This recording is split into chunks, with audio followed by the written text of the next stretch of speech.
As you join, if you could just make sure that your name is your first and last name, that'll help us as we go through our meeting as we get to know everybody. Let's see. If you push on, if you hover over your face and you push the 3 dots, it should allow you to rename. One of the options. Let's see. I see my last name. What do you want to make sure we see? Well, if you could make it your first and last name, that way we can just all get to know each other a little bit easier. Okay. 11, let me go. So you go to the dots. Mm-hmm. Yeah. The very last option should say rename, and then once you click that, you should be able to type in a different name. Okay. That didn't work. Yeah, I don't have the rename on my 3 dots. I don't have Yeah, that either on mine. yeah, it's not on this. Mine usually has it on. For some reason, it's not set that way. Name. I don't see mine either. That's weird. Let me just Willa, right? Yes. All right, I'm gonna rename you. I did it. I got the power. I don't know why. Gosh, wow.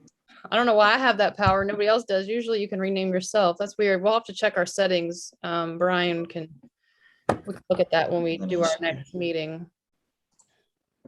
Okay, wait a minute. You might be able to do it from the participants list too. If you when you scroll over at the bottom of your screen, you see your toolbar there. When it says participants, it'll come up on mine comes up on the right hand side, and there's I a think more. only hosts and co-hosts can, Sarah, Oh, really? Interesting. and Okay. rename. That's interesting. I've never had that be a restriction before. Is that a new Zoom thing, or is that just how we set it up? Because I've had other people be able to rename themselves before. I think it might have just been this meeting setup. Okay. All right. Well, we make sure we do that in the future, that we give everyone the power to rename themselves. All right. We're still getting folks in from the waiting room. So we will, we'll just give everyone another minute to get connected here, and then we'll get going. Okay.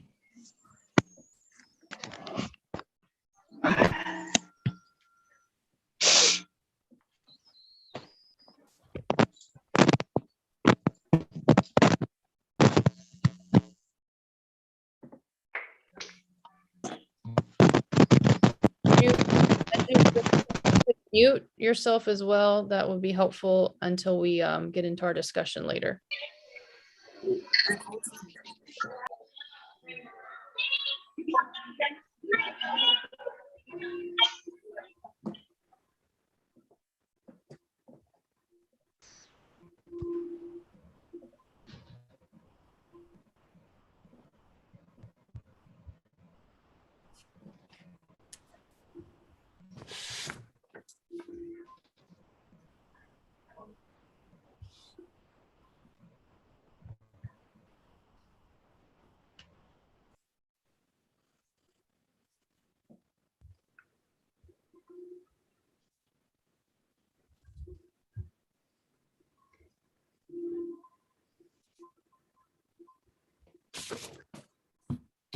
All right.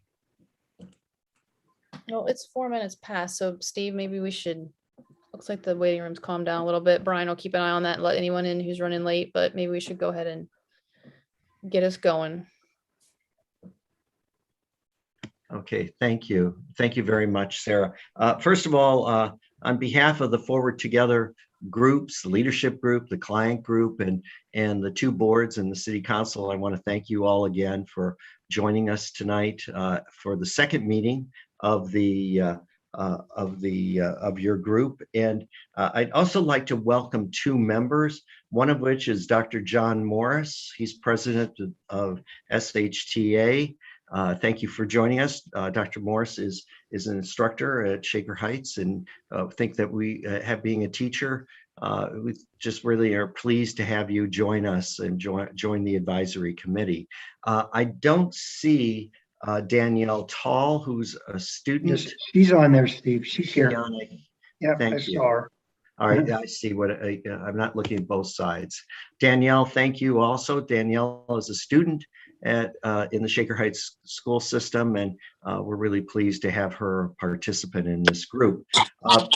I'd also like to just note that we have a few individuals who may be joining us from the leadership group, in particularly Trey Roeder, Carmela Williams, and we also have Heather Weingart, who probably will be joining us a little bit later, Jeff Isaacs, Michael Birch, and Doreen Katz. All of them may be joining as we go along. We also have members of the client group, in particularly Amy Switzer, and then we have a representative for the schools, Jeff Grossi, and then we also have Mayor David Weiss. And I'm going to ask the mayor's going to speak to us prior to us getting started. He's going to answer one of the questions that came through.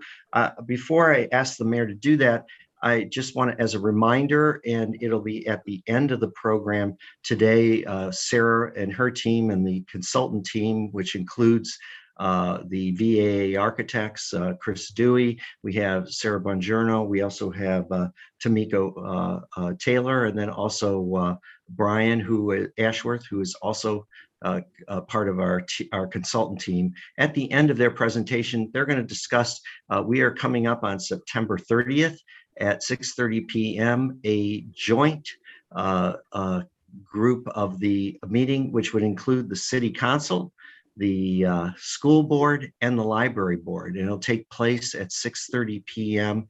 at the high school auditorium. And we do encourage all of you, if you can attend, we would very much like that. We would introduce you also to those three bodies. And it will be a live meeting. There will be certain protocols, and we'll certainly get that information to you for that meeting. Mayor Weiss, I'm going to hand it off to you. We had a particular question that was asked, and I was wondering if you could kind of go through that question and then what the response is. Sure. Thanks, Steve. Well, first, let me say welcome and thank you for joining us again.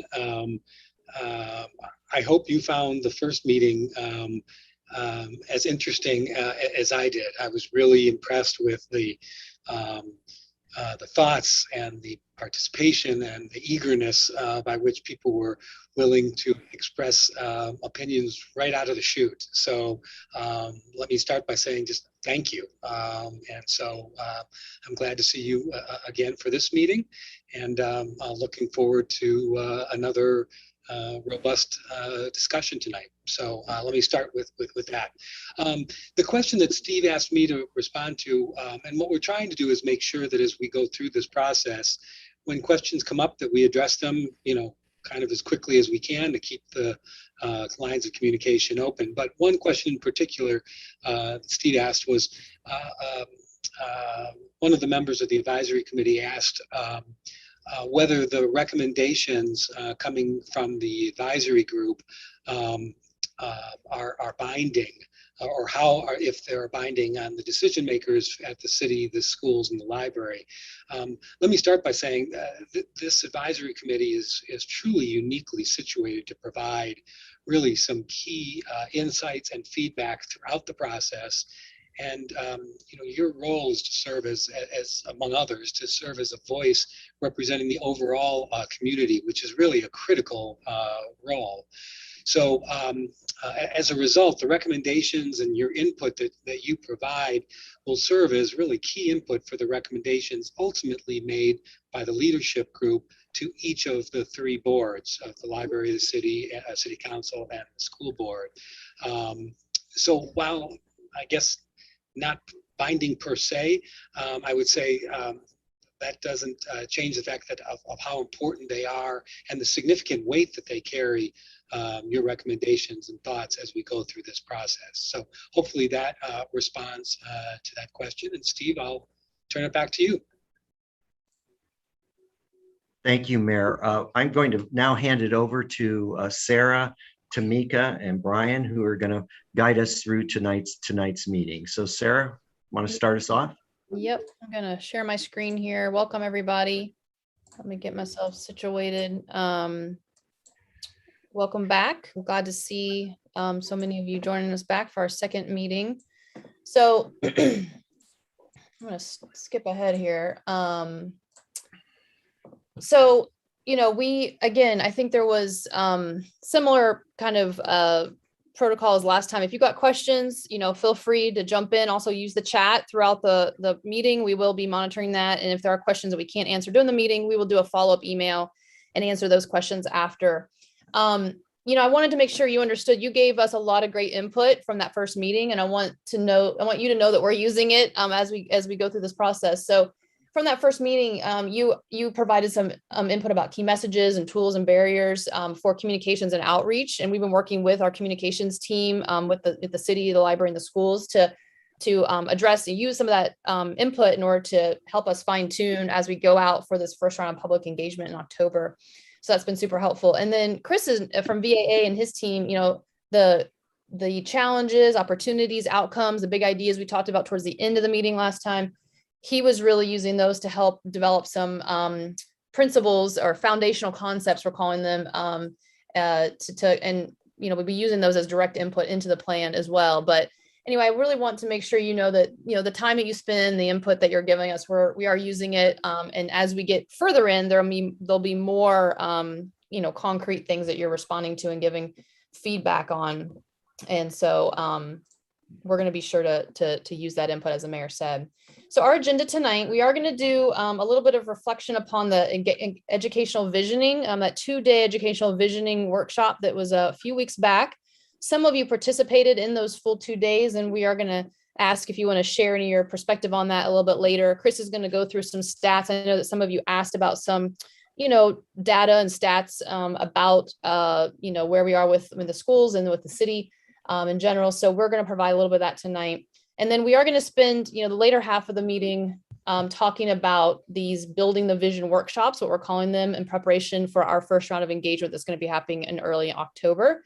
So we are going to want some feedback from you all. We've got something, mocked up, I would say, but we're letting you in to see how the sausage is made. So we want to have you kind of help us fine tune it and give us your feedback on some of the ideas and questions that we're going to be asking, sharing with the public, and then asking them their input.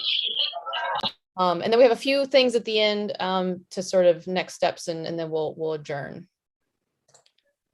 So I'm going to turn it over to Chris now. And Chris, if you just want to cue me on the slides, I'll advance for you. But Sure. He's going to go through some educational visioning reflection. Yeah. Well, good evening, everyone. It's great to see everyone. I wasn't able to participate in the last advisory committee meeting, so it's great to get a chance to meet everyone, and I'm looking forward to working with you. So we just wanted to sort of regroup and talk about the educational visioning workshop. These took place, it was a 2 full-day session that happened on September 9th and 10th. And Dr. Frank Locker led the effort. I think it was a very good, it was well attended, great conversation. There was a diversity of thoughts and ideas that were expressed throughout through the session. So just sort of very high level, we want to talk about some of the things that we discussed. And then I'd love to hear from some of the advisory committee members that actually attended on what their thoughts and responses were to the effort. So just going through these in a little bit of detail. Frank sent out an email with a series of educational foundation videos, sort of homework, that he asked everyone to review prior to getting there. And it was really, some of those videos were talking about the history and sort of how we are at the current place we are with education. There was a lot of reference to sort of the assembly line and the Industrial Revolution and how that sort of permeates how we deliver education today. So that got a lot of people thinking very early on. He went through a snapshot of our schools, what do our schools look like versus what they could look like, which were some very compelling slides. Talked about 21st century schools, education and facilities, what is important, not important to the future of our schools. And then I think one of the really strengths of the program, and you'll see these sort of dotted throughout, are the table team discussions. So there were a lot of breakout sessions where I think we had a total of 11 tables would be able to come together, discuss ideas, figure out what the real priorities are on each one of these line items, and then sort of report back to the larger group for a discussion. So I think that gave a lot of strength to some of the conversations and topics that we discussed. We also discussed what works at our schools, city, and library. So essentially building on these successes and what we think are the strengths. What could be better? Of course, we went through that. We talked about schools in context. And again, another table team discussion. Sarah, if you want to go to the next slide. And I failed to mention, this happened, these are photos from those sessions. These took place both days at Corporate College East at Tri-C. So the space was large enough to house this large number of people with some COVID restrictions. We talked about who's in charge here.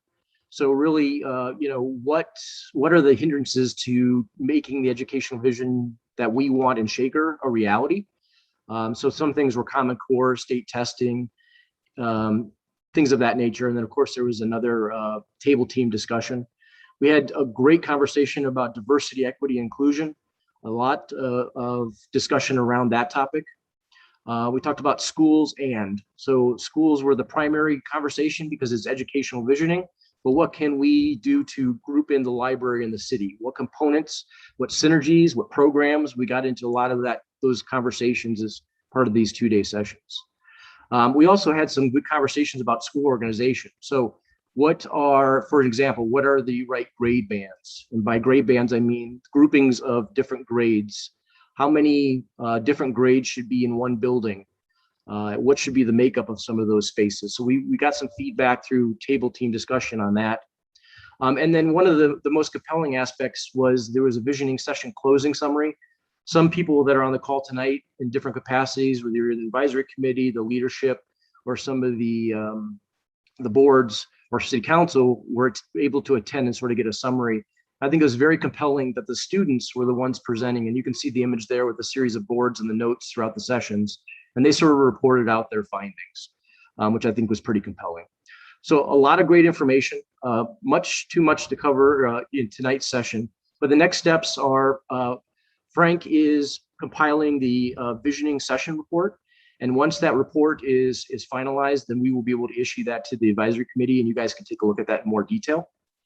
But we just wanted to sort of give you an overview of what we were able to cover during those 2-day sessions. As I mentioned, at the end of the session, we'll go through and ask for people that attended these sessions from the advisory committee, if they could sort of give some of their thoughts and impressions. We'd really appreciate that. But one thing that came out of these sessions too is, and I think it came up in the first advisory committee meeting, is getting a sort of benchmark on some of the facilities and some of the stats that we're dealing with. So go ahead, Sarah, if you want to go to the next slide. So we put a series of slides together to give you a little bit of insight into that. And the first one is this slide with the select Shaker City and library facilities. So these are the facilities that are at play for the city and the library.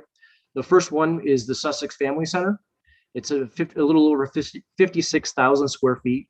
And right now it's fully occupied, or it's 100% capacity. And that building is 71 years old. We also have the Stephanie Tubbs Jones Community Building, which is a little over 18,000 square feet. And that has about a 33% occupancy or capacity at this point.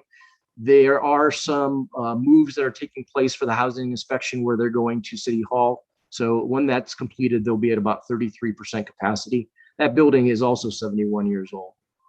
And then the other city facility is Thornton Park, a little less than 29,000 square feet. That's a sports facility. So we're saying that's essentially 100% capacity when it's being used by different groups, and that's 58 years old. And then with the libraries, we have the Bertram Woods branch. And my apologies, but the screen is blocking the square footage. It looks like a little bit over 12,000 square feet. And that's 100% occupied. And I believe, if you guys can see that, my apologies, 62 years old is the age of that building. Let me move this screen here. Okay. So that's some of the city and library facilities that are in play. Next slide. So some of the Shaker school facilities, some of you may not know, but there are a total of 14 buildings, 8 school buildings and 6 support buildings for the district. We did a little research, and it's interesting to find that the average age of the buildings is 79 years old. So the youngest building is 66 years old, which is the middle school. The oldest building is 104 years old, which is the Woodbury Elementary. Overall, the school district has a little less than 1 million square feet. And right now, and we'll see this in some of the enrollment numbers, we're at about 4,600 for the total actual enrollment for 21-22. And if you look at the overall building area, we'll get into this a little more in depth, we could actually accommodate 6,678 students. So you can see that we're at we could accommodate quite a few more students than we actually have in the building. And the school district encompasses an area of a little over 87 total site acres. The school building breakdown, there are 5 K-4 buildings, 1 5-6 building, which is of course Woodbury, the middle school, which is 7-8, and of course the 1 high school, which equals the total of the 8 educational or school buildings. And the district has 303 total teaching stations throughout the district. Next slide, Sarah. So school enrollment trends are important to understand. So we put this graphic together, and starting in the upper left-hand corner, you can see the number of students enrolled, and then of course the calendar years along the bottom. Going back to 2013, 2014, we're at 5,331 students.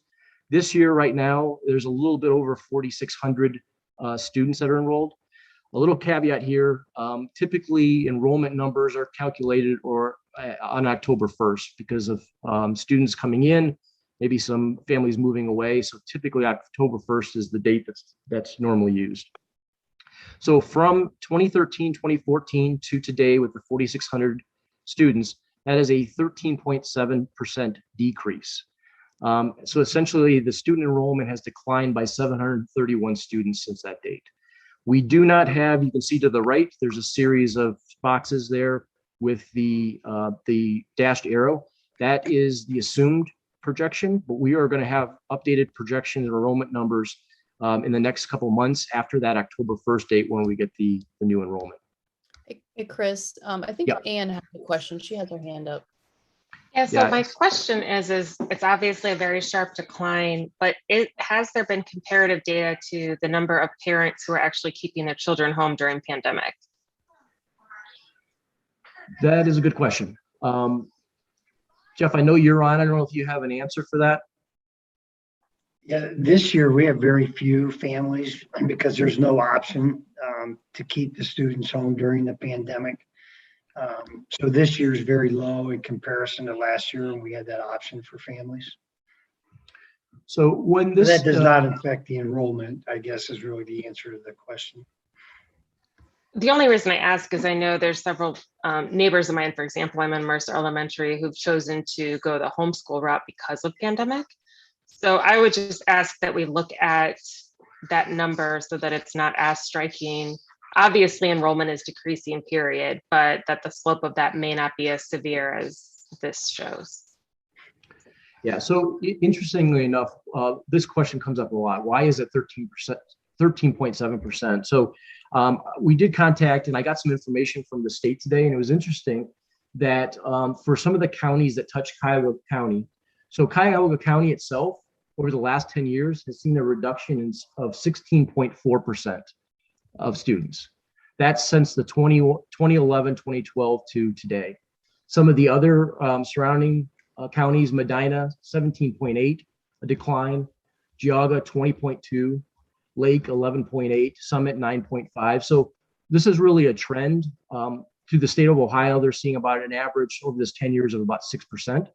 There are a few counties that have increased. Delaware has gone up by 20.5%. Striking number to me, just to sort of close on this a little bit, 67% of the counties, which is 59 total in the state, experienced a decline of greater than 10% over the last 10 years. To me, that's pretty telling. So it's just not unique to Shaker Heights. It's pretty consistent in Northeast Ohio and throughout the state with a few exceptions. Look, I think, Jacqueline, did you have a question as well?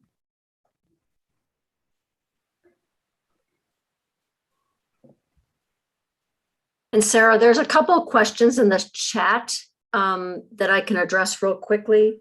Sure. One asked about the date of the last renovations, and we can get the specific dates for the city buildings, but both Sussex and the community building were renovated around 1990, and Thornton was renovated in about 2006. But we can get those specific dates, but those are within a year or two. There was also a question about Malvern and Ludlow as school facilities. Malvern is now a private school, Hannah Perkins. So it's no longer owned by a public entity. However, Ludlow is owned by the school district and leased to the PEP program.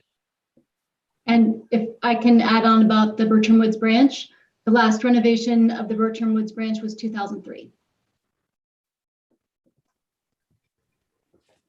Great, thank you for Okay. that. Thank you. Next slide, Sarah, if we're ready to move on. Sorry, it looked like Jacqueline still had her hand up. I'm not sure, Jacqueline, if we just couldn't hear you or you still had a question.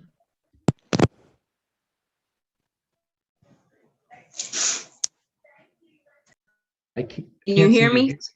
Yeah. Yeah, now we can. Okay. My question was, why is there, do you all know why there's such a decline in enrollment in Shaker schools? Yeah, so that's been a question that we've asked, and that's why I asked for some trend information from the state of Ohio or the Ohio Facilities Construction Commission. They did send me a report, and some of it ties to the decline in births and that the population is aging. So I think what we'd like to do is once I get sort of a formal update from them, I'm happy to send out some of this information from the state to the advisory committee so you can see how they sort of contribute some of these declines throughout the state of Ohio and what they think the contributing factors might be. Is that I know that doesn't specifically answer, but those are some of the information we've received so far. But Chris, we can further answer that demographic trends are toward smaller families, so less children and single heads of households. And that's a national trend that we're also seeing here in Shaker. Sure. Are there any other items? Questions? Okay. So just building on the last slide, essentially this, just to give people sort of an order of magnitude, 731 students is approximately the size of 2 Fernway elementary schools as far as the population is concerned, enrollment. Next slide. And if this trend continues and everything continues to have declining enrollment on a similar case, we could see in the next 5 years essentially being about half of the size of the Mercer School. And then next slide, Sarah. In another 5 years, in addition to that, or total 10 years from now, we could see an enrollment decrease equal to another half of Boulevard. So we just want people to understand that that's sort of the trajectory. There has been things that are brought up of what happens if there's some increases along the way. And we certainly will look for those as part of the projections that come out from the state, which as I mentioned, we should see in the next couple of months. Are there any questions on any of that? I thought I saw a chat pop up.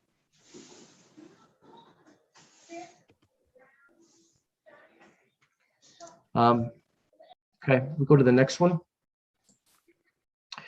So this is a facility capacity diagram that is for the K through 6 schools. So there's Boulevard Elementary, Fernway, Lomond, Mercer, and Onaway. Those are the primary K through 4 buildings. And then we've included the Woodbury Elementary, which is the K through 5. The student capacity, and you can see that the first column there with the star, for each one of the buildings totals 3,482. So we've received questions about what does the capacity mean. So a little bit of information for us to build on as we go through the advisory committee. Because this is a public school with the state of Ohio, we follow the OFCC, or the Ohio Facilities Construction Commission. And they have, as part of that, an OSDM, as we refer to it, or the Ohio School Design Manual. And that are requirements for schools that are funded by the state, minimum requirements. Districts can exceed those, but the minimum requirements are set out as part of that OSDM, or the Ohio School Design Manual. And that allows us through that to calculate what the school capacity is. I rest on it since you wasn't listening. That capacity changes. There's a different number for elementary school versus middle school, and then also high school. And it's by looking at this, essentially one way we can sort of boil this down is Shaker has about 140 square feet per person, per student, per building. And what that equates to is that is an area that covers the classroom, the corridors, the gym space, any administrative space, essentially all the space that needs a school to function and deliver education. So when we look at the current enrollment, which is the middle column, you can see those totals. So what's the recommended square meter or square? It totals 2,301. And based on that, again, with the OFCC, we are essentially at a 66% occupancy based on their minimum requirements. If there aren't any questions, I'm happy to go on the next slides here. Do we know comparable statistics for other school districts in the area, like Cleveland Heights, University Heights, for example? Okay, so Cleveland Heights, University Heights, they have recently renovated a number of their buildings. Their high school is renovated, their middle school. Well, I know that they're looking into what they're going to do with Wiley and some of their elementary schools. So they do have, I think, some of the similar challenges with some of the elementary schools and the occupancy. I don't have 100% knowledge of all the surrounding schools. I know that Steve, who's on the call with us, has done a lot of the similar work in some of the other districts. I don't know if you have some similar thoughts. I can give an overview of a comment. We were involved with the Cleveland Heights, University Heights school district for the this first segment, which was the high school and the 2 elementaries. They were significantly reduced in size because of the decrease in population of enrollment. And this is happening all around us. And so they're in the process now of looking at their second segment, which includes the elementaries. But as I said, the high school reduced in size by more than 1/3 compared to the original high school that was there. And then they went down from 2 middle schools. They went from 3 middle schools down to 2 middle schools, again, because of the decrease in student enrollment. And they're now in and analyzing that. Adjacent also is Warrensville Heights. They've also seen the exact same decrease in students. And again, this has to do with birth rates. It doesn't mean that these students are going someplace else. It's that we just don't have children to place into these schools. And they've seen a very similar 13% drop, and they went down from 3 elementaries down to a single elementary, and they're actually doing combined. They're closing their middle school and high school and doing combined middle school, high school because of the significant decrease in number of students. I thought I saw somebody else had raised their hand. Not sure. Hi, Chris, it's Vicky. Yeah, Chris or Steve, can you speak to private schools from the same lens, please? How do they stack up? I don't have the full knowledge of private schools, but they are also seeing decreasing enrollments for the same reason that there's less children in terms of availability of students. And I know that some of the private schools are challenged by that as of today.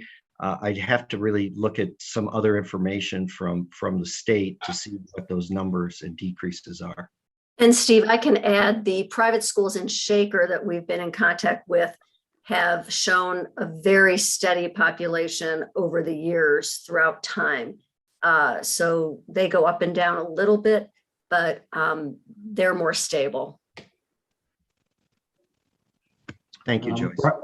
Brian has his hand raised, I believe. Yeah, hi, just real quick. I think the point you're trying to make, I want to make sure I get the big picture point, which is we have plenty of space for education, right? Even with the projections, we might have too many. Is that the main point you're trying to get to? Correct, yes. And then the second question that I have, we say things are at play, but I wonder if an owner of one type of building, whether it's the city or the school, is open to the use of another building for, okay, got it, I see Joyce. So there's my answer is yes. Thank you. Yeah. Any other questions on that so far? Okay. We also looked at, this was something that came out of the educational visioning, is the K-4 transportation. So we have the schools shown on the approximate locations. The dash circles are the walking radius. They're not quite 1 mile. 1 mile is the guideline, but it's by walking on sidewalks. So this radius is 0.7. which is an approximation. You can see how some of those areas overlap. In those schools, the K through 4, there are 1,702 students, total students. Of that total, 58.3% or 992 either walk, bike, or walk to their schools, and 41.7% or 710 use the busing system that's available through the school district to get to the elementary schools. And one aspect that was unique when we started mapping this is Mercer has sort of a gerrymandered portion, sort of the gray with the dot that's to the left of Lomond, where those students are actually bused over to Mercer Elementary. So not to say that other district or sort of colored, the color-coded map areas weren't gerrymandered, but there's a unique aspect where that one portion is sort of captured to go into the Mercer Elementary portion.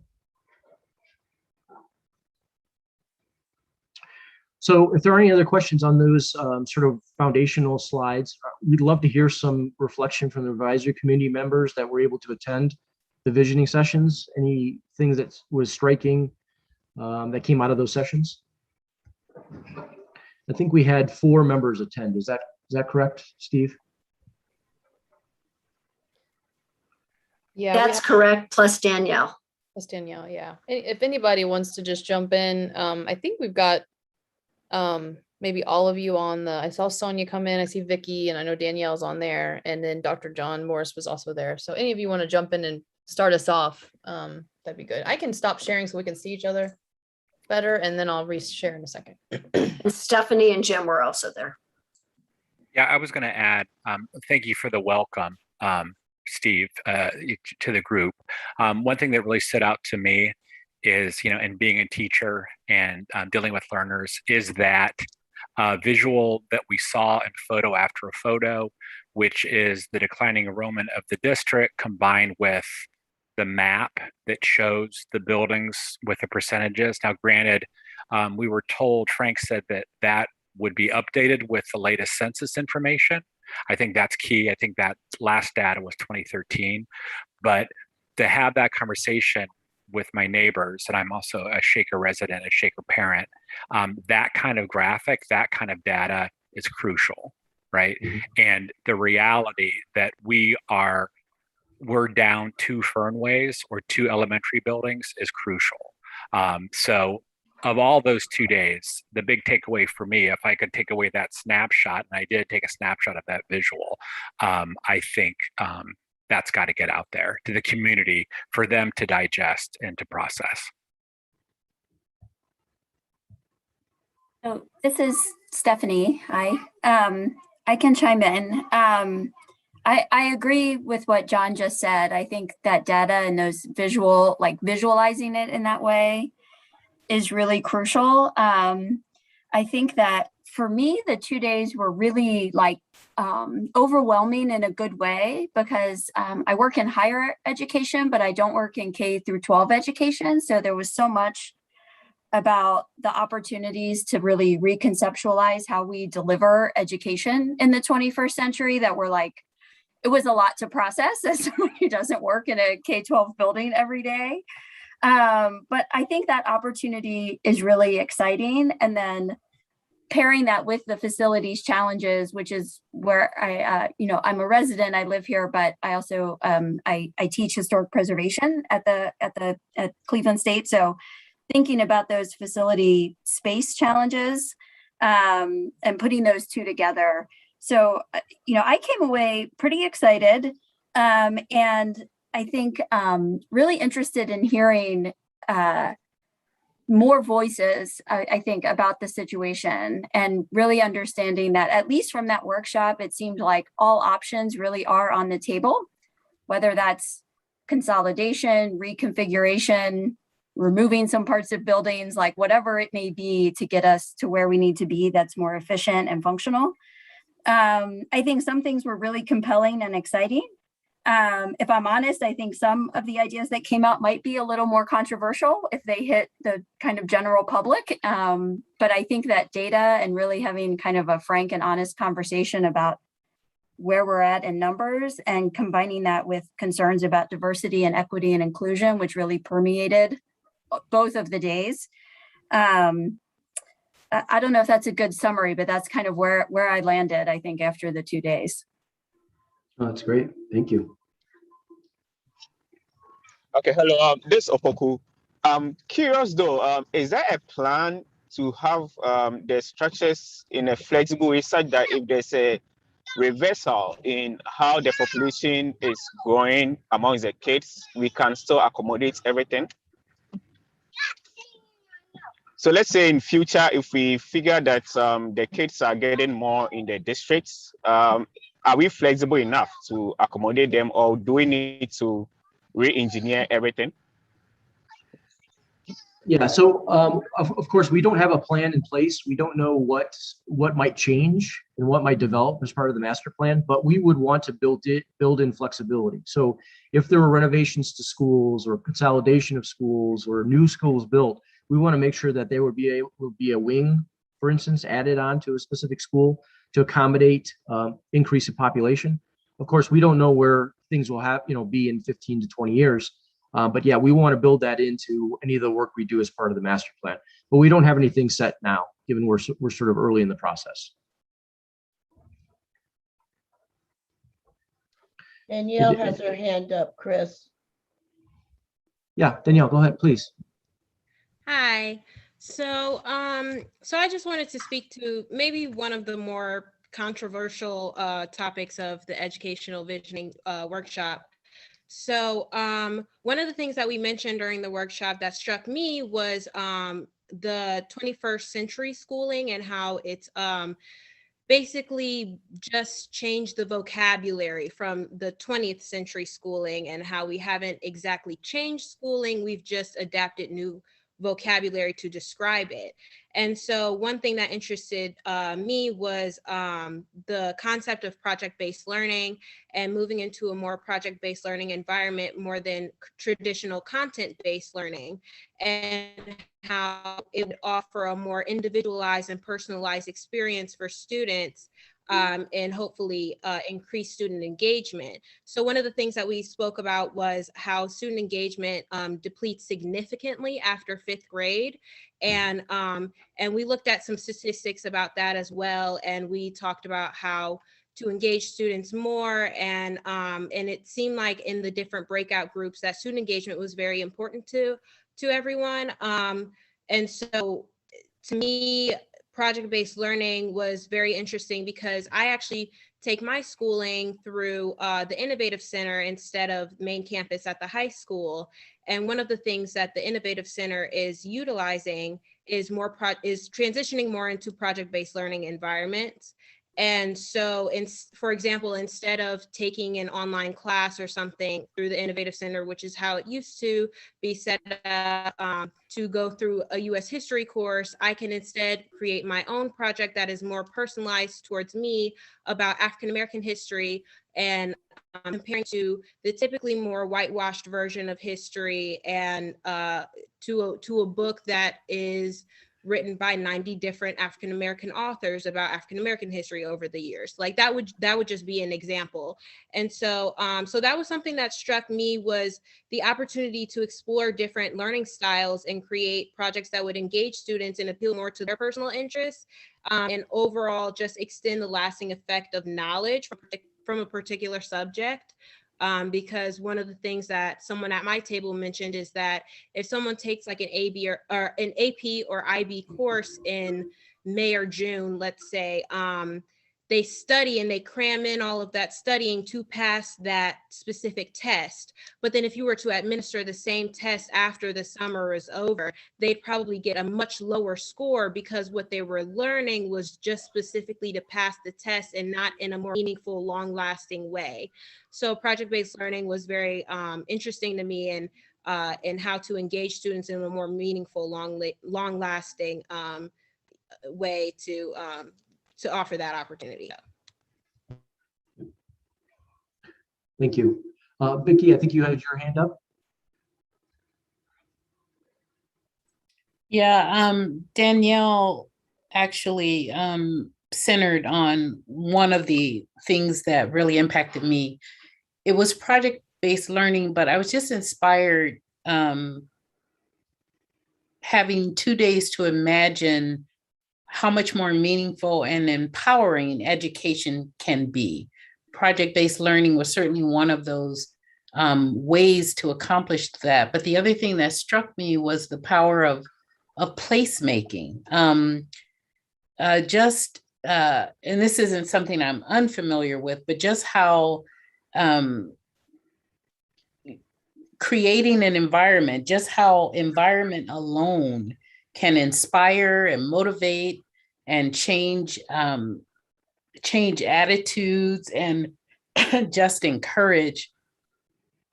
And I know, we have lots of challenges around how we can retrofit our older buildings, but it was encouraging to hear that there are ways to get that done that create a more enlivened environment for students to learn in. I was really struck by that. And we had a lot of dialogue around that at my table as well. But it may be to my line of work. I found myself looking downstream the planning process and anticipating, where are the roadblocks? How are we going to address the issues as we start making real commitments about creating a more equitable educational environment in Shaker. And notice I do not use diversity. We are that. We are diversity. We've checked that box a long time ago in Shaker, but injecting equity and inclusion in all of our decisions, we've committed to doing this, and being vulnerable about committing to using an equity lens in all of our decision making, injecting equity and inclusion in all of our decision makers. So I found myself towards the end of our 2 days thinking more about adoption, more about, and I'm in project work. Projects are projects. They can be great. You can line up all the money, you can line up all the resources, but adoption is the linchpin, right? Adoption is where a project is made or it's broken. And I just walked away thinking how motivated we all seem to be in that room. All of the amazing ideas and potential. It was just great to dream for 2 days. But then I wondered how we would invest in developing, supporting, and empowering our change makers. I've seen many projects fail because we focus on process. There's process and then there's people with projects, process and people. And we tend to lean towards process and feel that that's where our confidence level is. And actually it turns out people will make or break your project. So I just wonder how we will invest in strengthening our current change makers, whether it's the school district or the city or the library for that matter.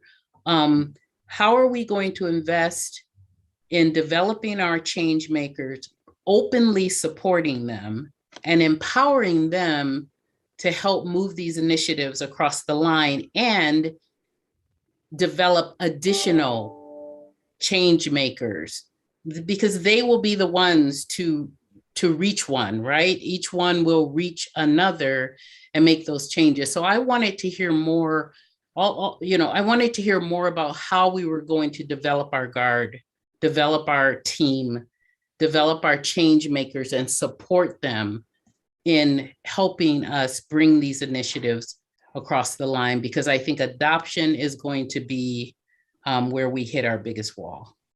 But I enjoyed those 2 days. I believe those were 2 days well spent. I believe that's true, but I know that only time is going to prove that out. Thank you for those comments. Mhm. So I saw somebody else had their hand up. I don't know if they're still. I think we got them Maybe not. both, Chris. Got them both? Okay.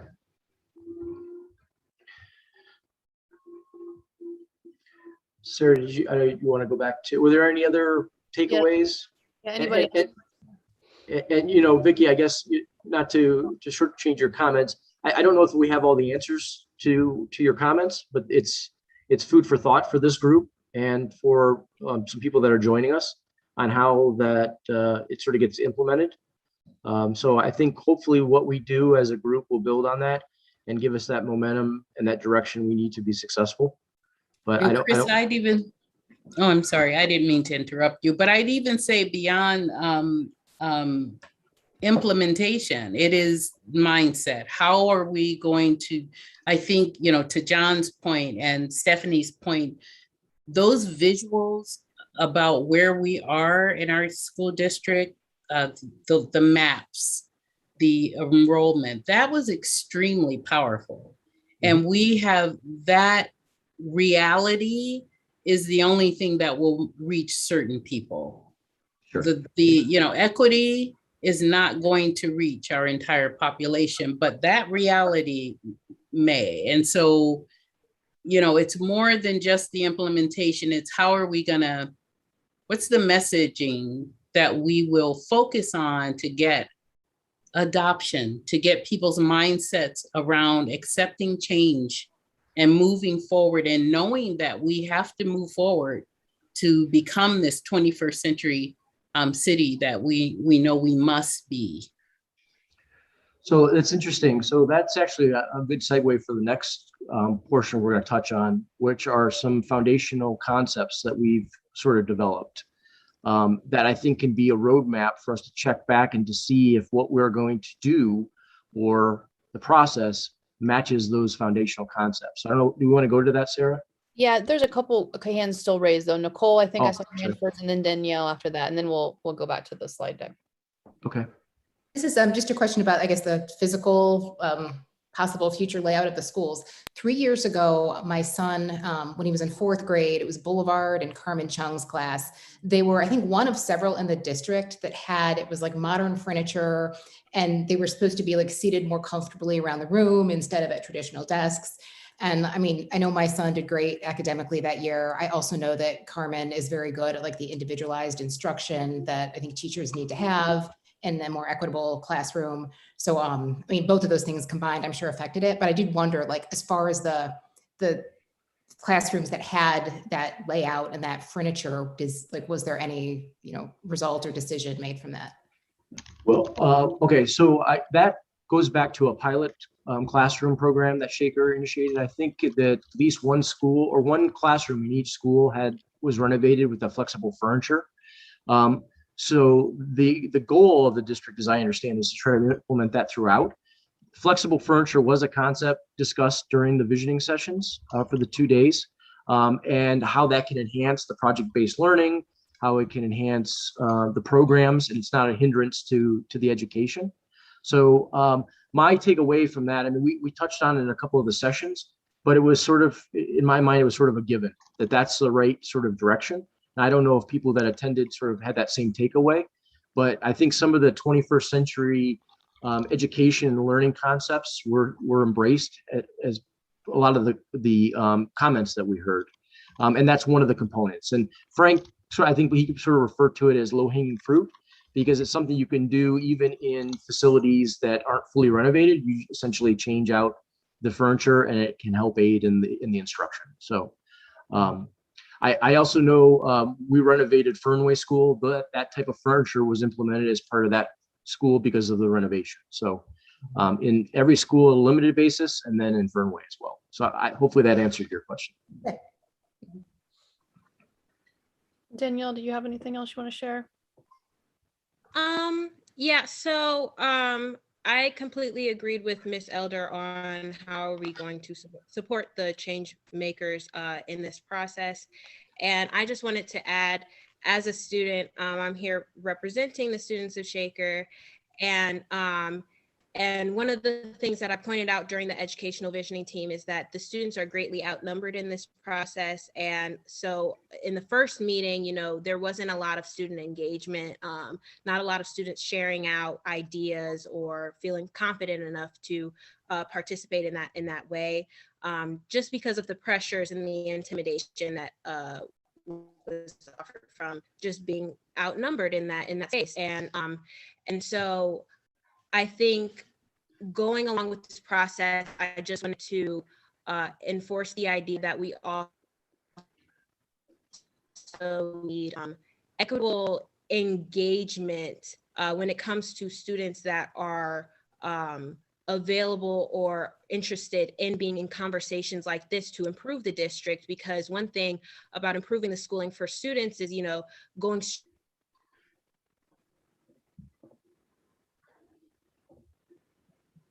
Do we lose her? Danielle, are you there? You froze up for a second. You with us?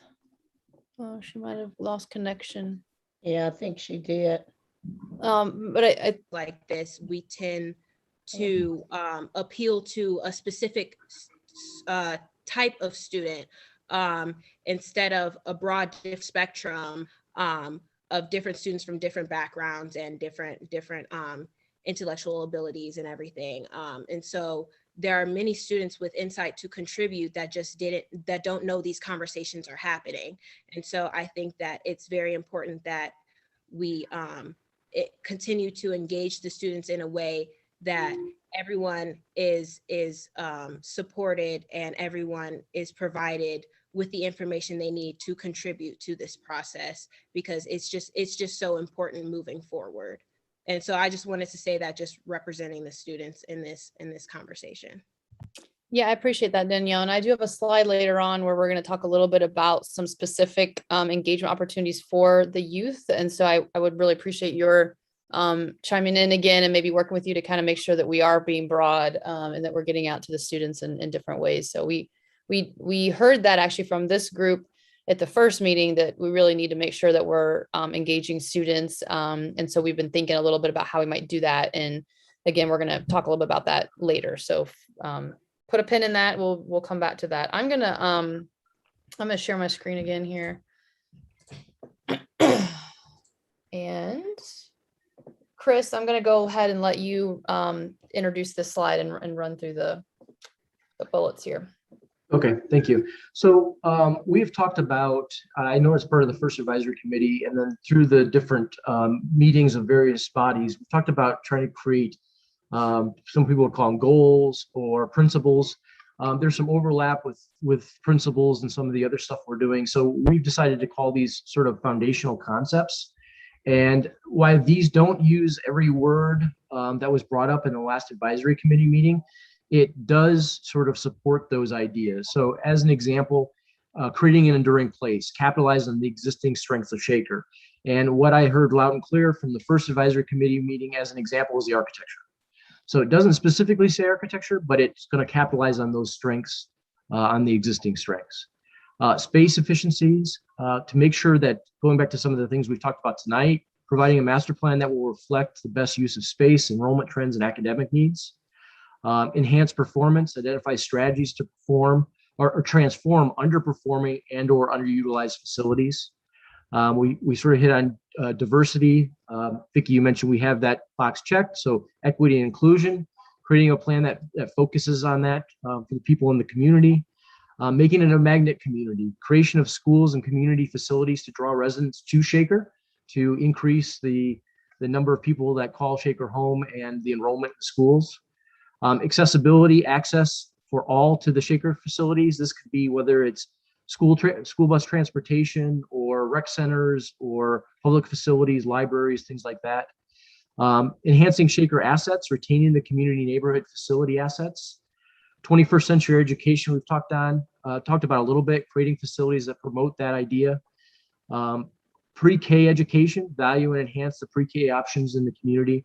And then dream big, having transformative change to the schools, cities, and libraries.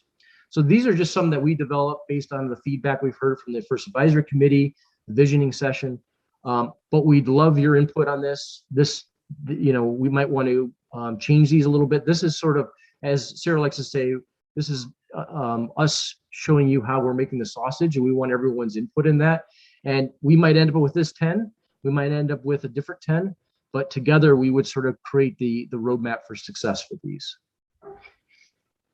Yeah, so I think we'd like to pause here and just see if there's anything on this list, anything missing maybe, or anything you think we need to put maybe a finer point on. But we are working with, we want to get your input on these. We're working with the client group to get some input, and then we would like to test these with the public. We're going to talk more about that, in October. So again, this is iterative. We're not finalizing anything yet, but we'd love to get your input. Vicky, I think you have your hand raised. Yeah, I can tell you the one bullet I really reacted to is retaining the community neighborhood facility assets. I understand there is a very strong commitment to retaining neighborhood elementary schools. I'm sitting with how do we then create equity in providing that same experience and benefit and opportunity to the 2 or 3 communities that no longer have their neighborhood elementary schools. Yeah, Chris, you might want to clarify that, because I'm not sure we meant school only. We meant just some sort of community facilities, like making sure that there are neighborhood facilities, whether that's some sort of access to recreation, parks, playgrounds, something in the neighborhoods, rather than, maybe one central thing where everybody comes to. But I could be wrong about that, Chris, if you want to jump in there. No, that's right. And we had a meeting with the city earlier today too, and had talked about some of that the communities were built around these institutions or these buildings. And if for some reason they don't remain as schools, what could they be used for? Whether that's adaptive reuse in the condos, a different use, if it's new development, park space. So we understand that in some communities that's an asset. And that's why, again, it's a little bit of a catch-all comment. So it's not just specific to schools, it's the assets. And what do the neighborhoods view that asset as, and how do we want to maintain that? Okay, that's a point you'll want to be clear on. Just like I defaulted to that position, that's going to speak very loudly to many in our community that that's what you're suggesting. Okay, good point. Good point. I think there are a few other hands up. I believe Bailey, you have your hand up.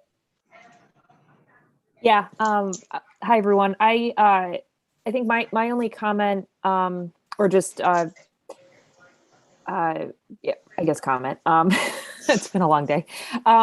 Is I think all of these are really critical and important. I think as soon as we start maybe socializing or broadening this list, we might benefit from culling it and really prioritizing not 10. 10 feels like a lot. And then we're going to start, I think, inviting maybe the question of, well, why not 12? Why not 20?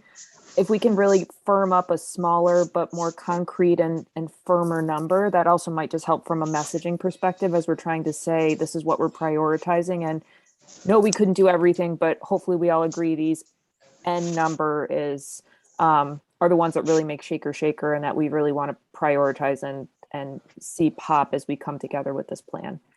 Yeah, that's a great point. So part of Sarah mentioned this, part of the engagement with the community in this first round is to try to get their feedback. So we understand maybe there's 3 that are the top priorities, right? And then there's a second tier that are 3 in the tertiary tier that are another 3, just as an example.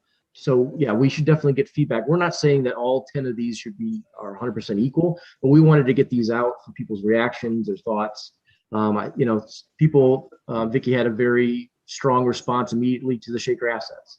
Those are the kinds of things we want to sort of bounce off people. So yeah, I think we're going to develop that as we go forward. So that's a good comment.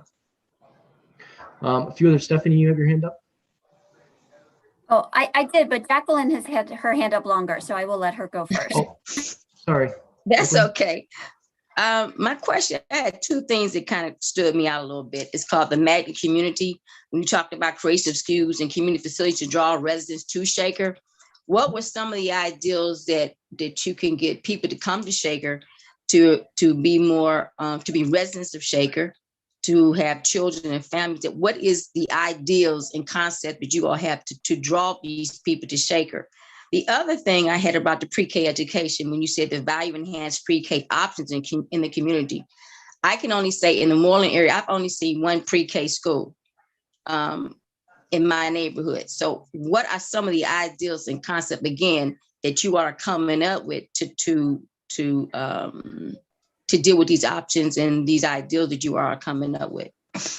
Sure. So just a couple examples of things that we've heard and know of. So there is a community, and Steve might be able to reinforce who this is. Through the renovation of their schools, they've actually seen an uptick in enrollment because of new facilities. So people are electing to come back or move back into that area or enroll their children there as opposed to another opportunity, whether that be a charter school or online school, back into the facilities which have increased the population.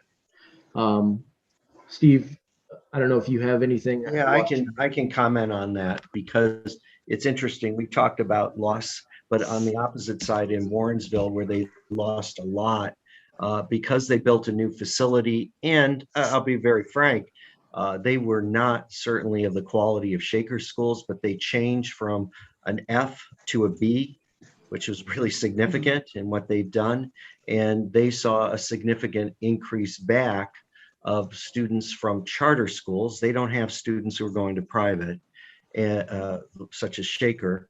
And also they saw more families moving into the community because of the quality of the schools, new buildings, new facilities. And they built this new $35 million pre-K through 12 building, and they're now in the process. And actually tonight, their board is discussing putting another wing onto it, which was designed that way to add classrooms. Yeah, and on the city side, we met this morning, and there's been comments about improving the city rec opportunities. I think the direct comment was, given the amount of taxes we pay, we should have better rec facilities. So that could be a draw if that was to take place, that others would move here based on those enhanced rec options. Because and then the other question I had was, because I read the report on the community vision memo, which was drafted on May the 7th, 2019. And as I was going over the report, I think you all had a meeting with the stockholders and private schools of Shaker and the religious institutions. As I was reading this, I was reading some of their ideals and some of their visions that they had. And I was trying to see if you all were corresponding, everybody's going in the same direction as far as the vision is concerned. But like I said, on the last question I had was the pre-K education. And again, what do you have in mind as far as options in the community for pre-K? Sure. So my understanding, the pre-K, there's a program in Sussex that's been there for quite a while. And we, in our conversations with the school district, they want to promote their pre-K options, enhance their pre-K options. So we don't know what that is right now, but that has been something that's been discussed. And Jeff, I know you're on the call. I don't know if you have anything to add relative to that. Yeah, I mean, I think it's important, that we are for, pre-K for all. I hope the state also gets there. As you know, we do have pre-K programs in the district, but very limited. So our goal would be to expand that, so that every student had the opportunity. Okay. Thank you. Stephanie, were you next? If I'm going out of order here, please let me know. But no, I can go. I'll try to be brief. I think when I first look at this list, so what first I thought of was like, we're missing uniqueness, and not to put on a big air of exceptionalism for us, right? But I think there's a lot about Shaker that is really unique that people really gravitate towards. And I think it's here to the point that was made earlier. It's kind of like, this is a long list. And to me, uniqueness is reflected in a couple of these different bullet points. So I don't know if that's overarching. And to Vicky's point about assets, I will fully admit my bias here. I came at that with a yay, right? Because I live in Fernway, literally across the street from the elementary school. And so I recognize that I may have a different reaction to that than someone else might, but to the assets point. But I think what we can step back from and gather is that how important it is to talk to people across this entire city to get a sense of what they see as the assets in their specific neighborhoods and what assets they would like to see in their specific neighborhoods. That it's not necessarily, when we say retaining, it's like we're going to keep everything exactly as it is, when really it's maybe retaining and building or enhancing or adding, right? If people feel that things are missing from different parts of the city. So my last point is related. I also think that's why it's really important that this whole process is comprehensive between the city, the schools, and the library, that it's not just about, do you have a school or not? You know, maybe you have the best park in the city, maybe you have the rec center, maybe, you know, there's that this can be coordinated in that way, I think is a really good opportunity to think about how assets are distributed equitably, but comprehensively across all of those entities. So that's it. Thank you. Melissa, I think you might be next, and then I have Jeff next after that. We can't hear you, Melissa. Still can't hear you.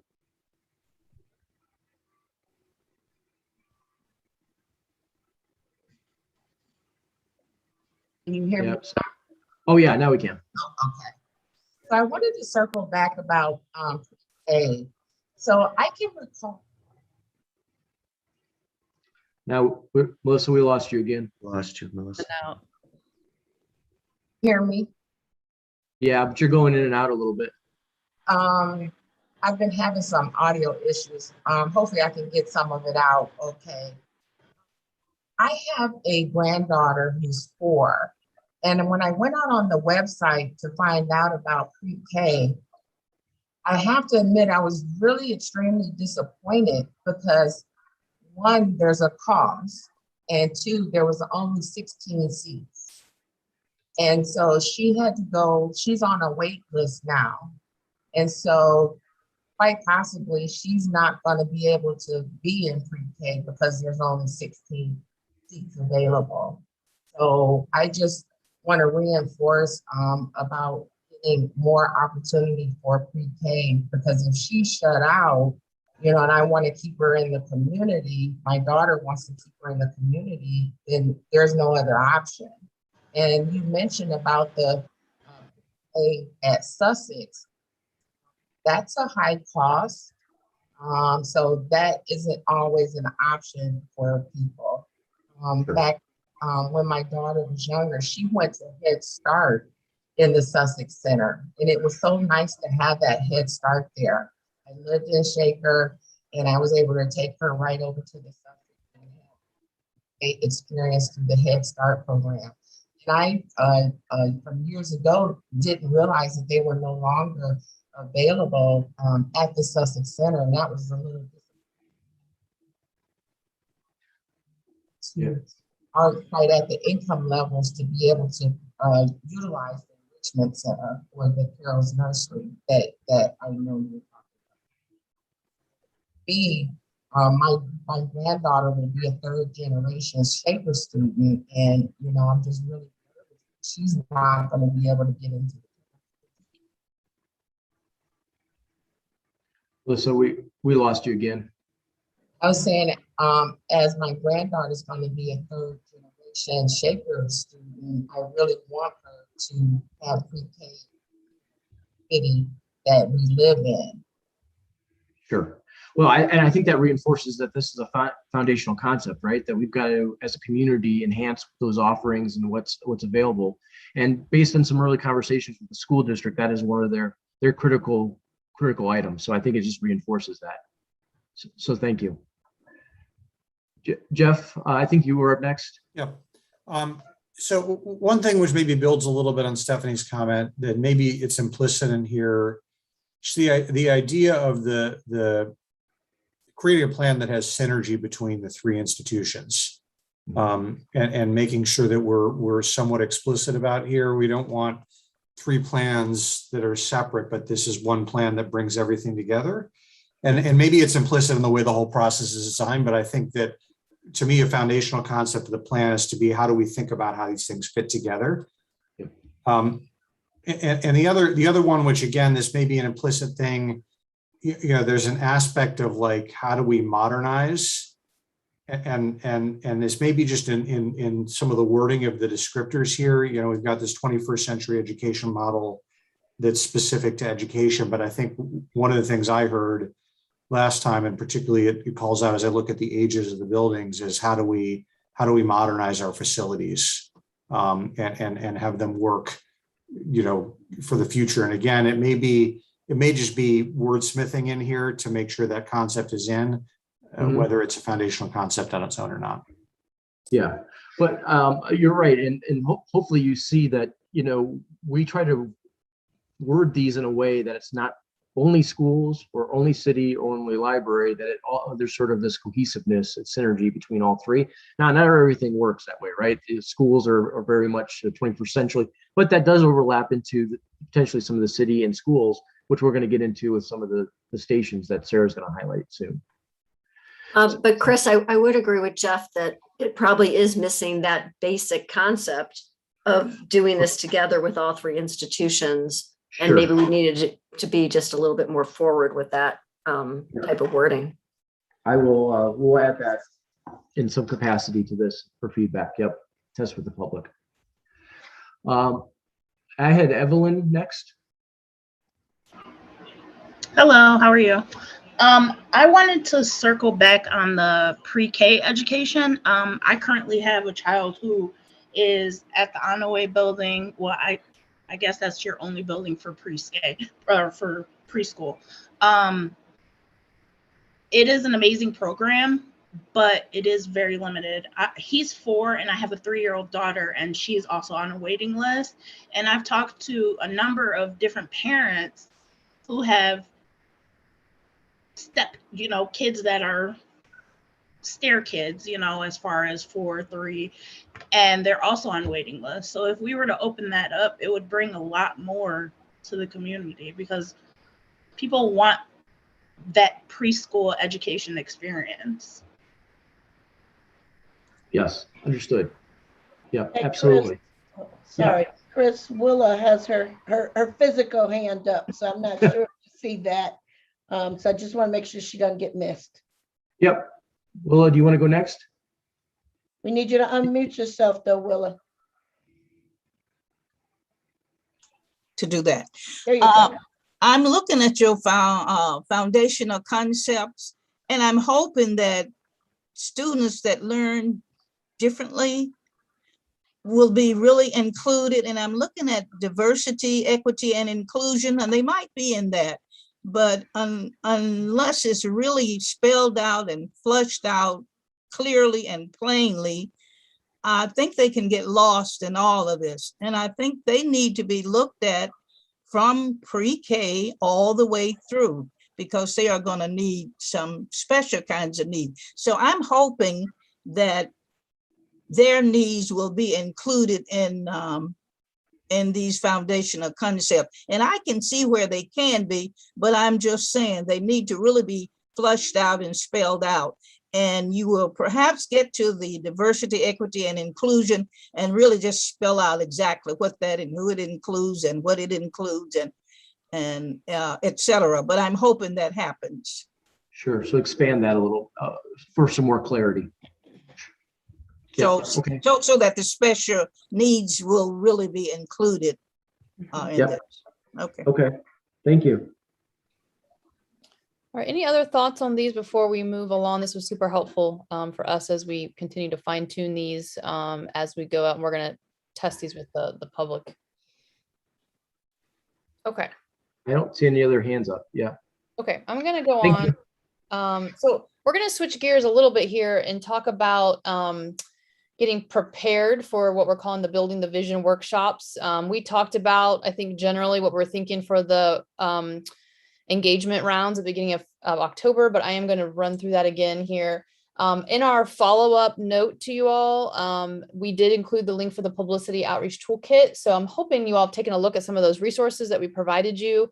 But now is the time, don't wait, now is the time to start reaching out to your networks, letting people know that we're going to have opportunities at both in person and virtual and online surveys available at the beginning of October. So like I said, we really want to reach out to everybody. You all have your own personal and professional networks. So as much as you can help us get the word out, we need to start doing that. So specifically, we are having, 3 in-person opportunities here, 13th, 14th, and a couple on the 14th at the middle school, the community building, and we're going to hopefully do an outdoor one at Chelton Park. We also are going to have 2 Zoom options, one over the lunch hour and one in the evening on the 7th. And then an online survey will be open the whole kind of 2 weeks that we're planning these activities and events. So as much as you can help us spread, start spreading the word about that. If you haven't already, that's, really important. So this is kind of how we're doing it. And we want to obviously reach out to people in different ways. So that's why we have different times, different days of the week, and different formats. They'll all be the same content, though. That's important, right? We're trying to build a database of input around critical questions and things that we want to hear opinions from the public. So, all of these, even though the format's a little bit different, they're all going to be the same content and will feed the same input database. So I did want to pause here about engaging the youth. We talked about that in our last meeting. We've had some big success engaging with youth when if we have some kind of online survey component, if we allow teachers, we work with our teachers in the schools, the middle school and the high school, at least to allow the students to get on their phones and do it. It's mobile friendly, do that during class time. It's really hard to ask students, they got extracurriculars, they got homework, they got all kinds of stuff. But if every English teacher in the high school was like, okay, we're going to take the first 15 minutes of class a day and you guys get to take the survey. So we're thinking about that as one option. We also are thinking about some focus groups. There was some, I'm not sure they're all leadership groups. There are some groups already formed kind of in the high school that we could, tap into and possibly get folks to come. And Danielle, I'd love to hear what you think about, how we can reach out and get some students maybe for a focus group happening kind of in October. And then we're also thinking, we're going to have we're talking about these stations, and I'm going to give you a little, insight into that in a minute, but we can have displays up in the high school cafeteria, for instance, and people, through lunch or over study hall could stop and see and read the information and provide their input. So that's some of the things we initially thought to try to make sure it's really accessible to the students and make sure that we're trying our best to get them involved. And of course, if you've got other thoughts, I'd love to hear them. You can put them in the chat. You can follow up with us or share them now, but we are trying to, in that October timeframe, have a deliberate outreach to the students. So we are planning right now to have these, I'm just going to use the in-person. Hold on 1 second, because Danielle did throw her hand up. Okay, sorry about that. Go ahead, Danielle. Sorry. Hi. Yes. So, would it be possible for you to? Yep. Thank you. So, so for the online survey, I do like the idea because it's quick and easy for students to just check off if they like to attend or not. However, knowing students,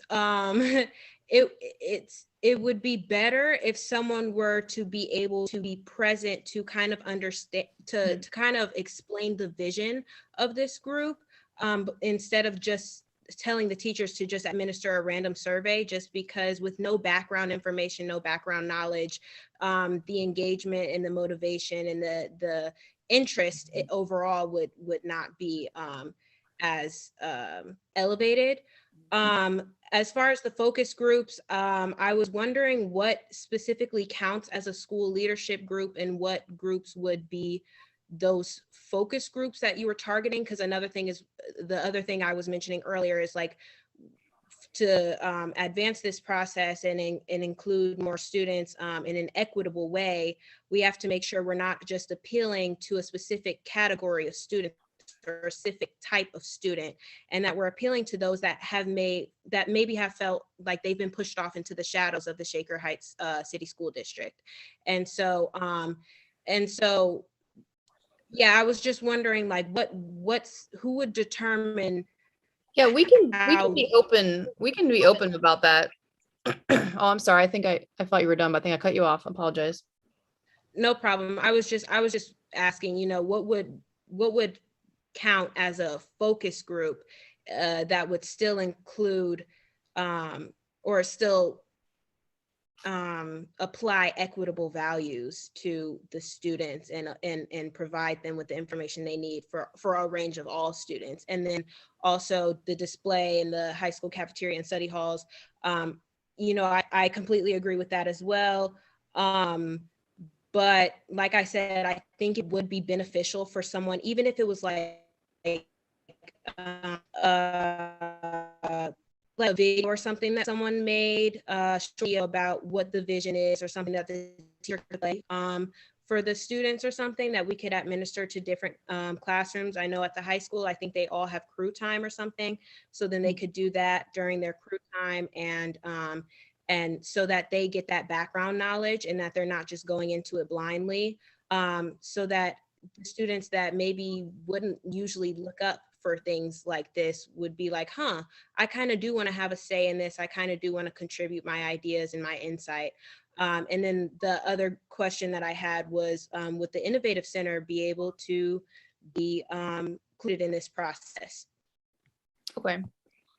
Thanks, Danielle. I think, Jeff, you got your hand up. You want to jump in here? Yeah, I just wanted to kind of go off of what Danielle said. I think that's an excellent idea, because a lot of times we look at student groups, and those are the students that do have the loudest voice. We need to get to the students that don't have that voice. Danielle, I think, you know, you make a good point. You know, students that, you know, the regular high school setting wasn't good for them, you know, so they attended the IC and just, you know, flourished through that process. I think it would be helpful to have the students who are involved in the educational visioning to maybe visit the high school English class, you know, to talk to the kids about, you know, you're going to be getting a survey in the next couple of days. Here's why, here's what we have done. We had, I think, 7 or 8 students at the visioning. So it probably wouldn't take that much time for them to present to their student body, so that they can contact the entire group. I think would be helpful. Yeah, that's a good idea, Danielle and Jeff, about, I think it is more powerful and probably might catch students' attention if it's their own peers, you know, sharing and saying, you know, this is important, and, you know, I'm involved, I was involved, I'm having my voice heard. So I think that's really good. Some making sure they have the right background and kind of presenting this. I think that's a good way to do it. We can also do, so the focus group, I kind of regret putting that in parentheses. I didn't really mean to pigeonhole who can be in it. We can open up to a whole school, you know, we can get as many people as we want. So don't think of that as some limiting. We were just throwing out some ideas about some already groups that were formed, but you're right. We got to get beyond the loudest voices, or the folks that are the kids that are involved in everything, and hear from everybody. So we should think about strategies to make sure that we're encouraging those students that maybe aren't as engaged and aren't as involved to feel comfortable coming to the focus group. And then I think what I heard through your comments was a thread about making sure that there's some background, that they're not just getting a random survey, that they know why and some background on that. So I think Jeff's got a good maybe solution to that as well. And we've even done some, you know, if a teacher was willing, we could zoom into the classroom and give them a little, you know, kind of run the virtual workshop is, you know, kind of designed to be an hour. We could truncate that a little bit, but we could actually be more interactive with that class as well. So we could do some of that on top of, you know, maybe working with the students and the teachers to prep classes for taking that online survey on their phones. So those are all great ideas. We'll continue to refine this and, you know, hopefully be in a position to, you know, to get the youth voice involved. Yeah, and I just wanted to say, I'm glad that you specified what you meant about the focus groups as well, because just one thing that I didn't want is for this to act as a filtering device in a way, and to filter out specific types of students, and to back the idea that, you know, some students do have louder voices, and that's amazing, but they found their voice and they feel comfortable with it because they've felt more included within the district, and so they felt more heard and valued. The students that feel less valued and less engaged and less appreciated are those that could probably offer the most insight as to how education needs to change for the 21st century and what works and what doesn't work. But the problem is they've been pushed off into the shadows so much that they don't necessarily feel invited. And so that's just why I was mentioning that, is just, I just didn't want it to act as like a filtering device. Yeah, no, I appreciate that. And we will work hard to make sure that we're not filtering, that we are making sure we're being broad and welcoming everybody and making sure that they understand their voice is valued. That's great. Okay, so I want to go through the stations here. We got another half an hour left. I want to end on time. There's quite a bit of, content, but we're talking kind of high level. And so I want to run through these, and then we're going to unpack each one a little bit and then have a little bit of time to discuss. So we're looking at 6 stations. I'm going to just talk about it from the standpoint of the in-person workshops. This will get adapted to a virtual meeting, and will get adapted to an online survey. But for now, we're just going to talk about it like that we're in the middle school cafeteria gym together, and we have these different stations. So a station would have, each station is going to have some background information. To the point, I think that some of the stats that Chris showed, this is really important that the public understands, the projections and some of the stats. We're going to include, some of the stats on the city and library as well. It's not just school stats here, but we want to make sure that each of these stations, what we're asking them is that there's some educational, some foundational information provided. And then there'll be some interactive input as well. So each station will have both education and input. So the first station is meant to kind of be that general overview. What is Forward Together? What are we doing here? And these foundational concepts. We want to test those bullets that we just talked through, refine those. We want to test those and say, how do these resonate with you? Is there anything missing? And get some feedback on that. We then have the proximity, sort of a proximity about locations and facilities. This is a general one, and it's going to encompass schools, cities, and libraries. We're also going to talk about enhancements in facilities, purpose and needs. That's, again, a broad one. Equity in facilities. That's a broad one that will include schools, libraries, and city facilities. And then we've got these 2 stations 5 and 6 right now are a little more school focused at the moment, but we do think there are some, talking about the efficiencies, the grade banding configurations that Chris had mentioned, and then this 21st century learning idea. I know that in the educational visioning workshop, there was a lot of, ideas thrown out. We want to share some of those with the public and get their input. So that's sort of a high level, and I want to unpack each one here, and I'm going to pause after each one so we can get a little input from you all. But this first one's pretty basic. It's the general background. Sarah, yep. I'm sorry to interrupt. Can I ask you to go back one? I'm going to give you my first reaction. You have not said that this will be the title of each stations, but when we're thinking about the language we use, if we can find a way to choose statements that are more engaging, this is very professional, right? Very well stated, but will it engage any and everyone who walks into those rooms? So when I, look at proximity and facilities, location, okay, maybe we're using a label or a title that says, would you want to be here? Where, who would want to hang out here? I'm getting I think you hear where I'm coming from. Common language that's more relaxed and not so sterile, because simple things like this can be a deterrent. Just something to think about. It can be more playful. It can be, more neighborly, more engaging. Okay, sorry. No, I definitely agree with you. I think that's great. And again, this is a first sort of pass to get the ideas out, but we definitely will work on the language, make sure that we're being clear, that people understand the difference.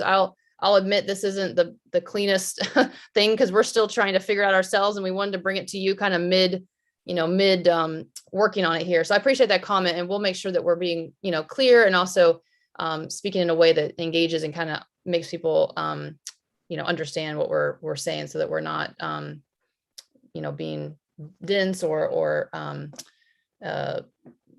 yeah, I understand what you're saying. So I appreciate that. And we will work on the titles. So these are not I would say these are working, everything in here is a sort of working title, working for discussion, but we will work on the language. So this first one's, it's the background. It's sort of start here in the station, so you can get a little bit of background. And then we are going to test those foundational concepts. We'll do some sort of maybe ranking with stickers, something that's interactive. We want to try to, the engagement method that we use at each station, we're going to try to vary that too. So it's not just everyone filling out a comment card, but maybe there's some stickers, there's some Post-it notes, there's writing up on a big board or something. So we're going to try to vary that. We're still figuring that out.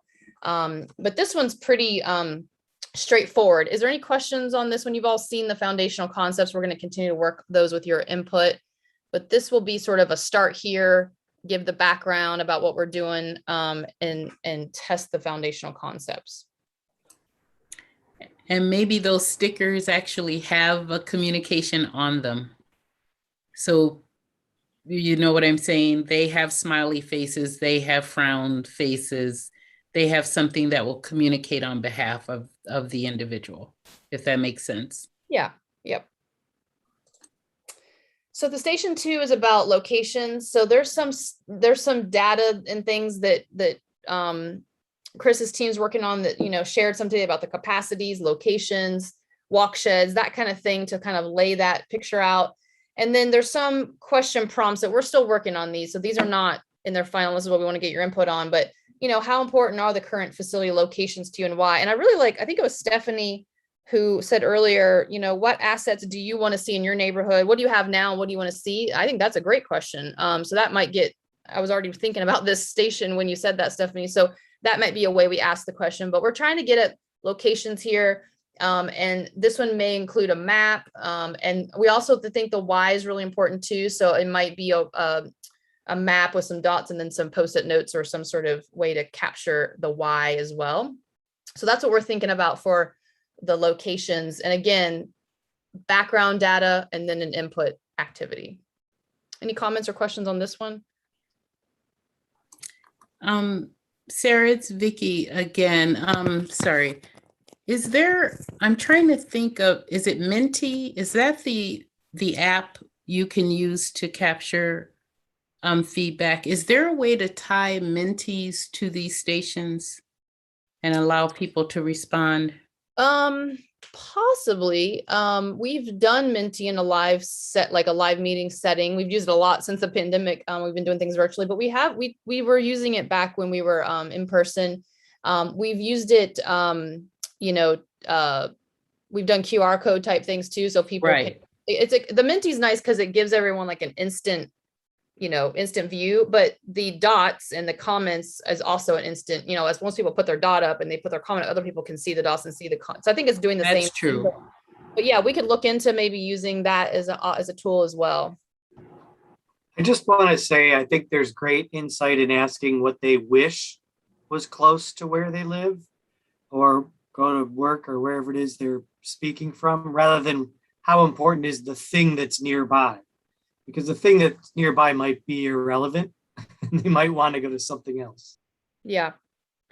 Yeah. So this is an interesting one because I think the orientation of this station is either just asking everyone to look broadly, right? Like just look at all the facilities and think about, or let's come at it from like what you're saying, your neighborhood. And I think that's what Stephanie was saying too. So I kind of like that orientation, and we might consider reframing this so that people are really in their own, they're in their own shoes in here. They can also comment about, something outside, but if that's sort of the orientation, then I think that goes to maybe what your point is. And I think that goes back to kind of what Stephanie was saying too. So that's an interesting thing for us to think about. Okay. I'm going to, just in the interest of time, I'm going to run through these. And then if there's any comments at the end, we can go back. So this one, and Chris, jump in here if you want to help me on this one. I know this is one that we've been fiddling around with here, but the current facility assets, and maybe asking some specific questions about facilities. And we just put a couple examples in here. So Chris, I don't know if you want to speak to this one a little bit. Yeah, of course, with the master plan, ultimately we have to get to some ideas of implementation. So this was sort of the start of that, just to to get people thinking about, as an example, we picked one school building, one city building, and then the library, Bertram Woods, and just said, what are your goals? Do you think it needs to be renovated? Does it need to be built new? What is the use? Should that site change use? I mean, should the middle school become a high school? I mean, again, I'm just throwing out ideas here. We don't know what we're gonna land on, but it gets people thinking and them communicating to us so that we can start to use that information as part of the options we're going to develop for the master plan. Thank you for that. Any questions or comments on this? We're still developing these specific questions, but I think the examples that Chris said, this is also going to be one where we're looking across school, city, library. Okay, and then the equity piece, I think some of the demographic mapping, the busing figures, and I think some of the guiding principles that we've adopted as part of the Black Space Manifesto for this process are applicable here, and reminding people what we're trying to achieve. And so there may be a simple prompt about how can our community facilities be more equitable, and we're collecting comments potentially on a Post-it note. So we were thinking this one could be really open-ended and people can throw out a lot of different things, thinking about from a transportation standpoint, from a programming standpoint, from a location standpoint, they can come at it from different angles. And this is also one that would be, we're thinking across the different entities here, school, libraries, and city. This is Stephanie, really quick. I think asking people to come up with solutions, which they may very well do, is a little bit harder than asking people what the problem is. So asking people, like, you can show data, but then to ask people, like, what do you think are the inequities in our current facilities? And those answers can then help, I think, you guys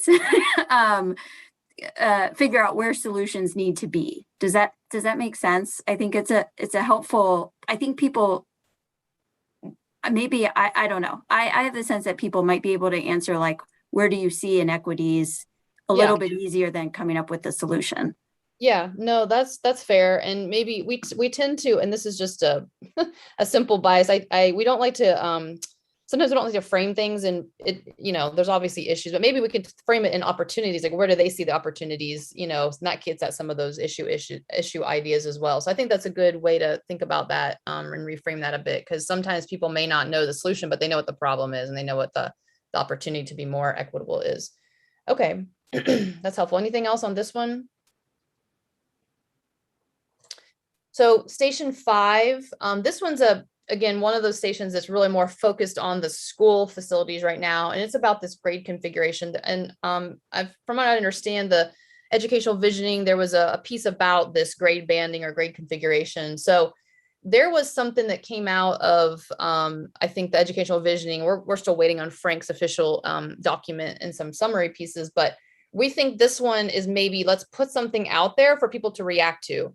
So let's organize them a little differently, and let's test that. So we don't know what that is yet. We don't know if what we're gonna say the different grade bandings are, but I think the prompt is we would share something and then get some feelings about how do they feel about a different way to organize the grades. Right, and Sarah, just as an example, Frank did give us a little bit of an advanced look, and he was brought up during some of the public sessions or the table sessions that they felt that there should be 3 grades per school for the majority. Sort of responded. So you can imagine we have a couple of schools, 7, 8, which is the middle school, Woodbury 5, 6, that don't sort of equate with that. So what does that mean? Do we as a community, are we okay with 2 out of the handful of schools that only have 2 grade bands? So it'll be that sort of level of discussion. But the answers to that can help inform, how we move forward with the facilities. Yeah, thanks for that, Chris. And then the last station here, this one's again focused on schools as 21st century learning piece. And I think sharing some of the things that Frank shared during that educational visioning, we could even maybe do some visual preference survey where we put images up and have people kind of give stickers about what they want to see in the schools from physical spaces and types of spaces. But I think it's a general kind of how do you envision our schools in the future based upon some of that foundational pieces that we'll see. We'll hopefully get them excited and thinking differently. about schools, and then collect some comments about that.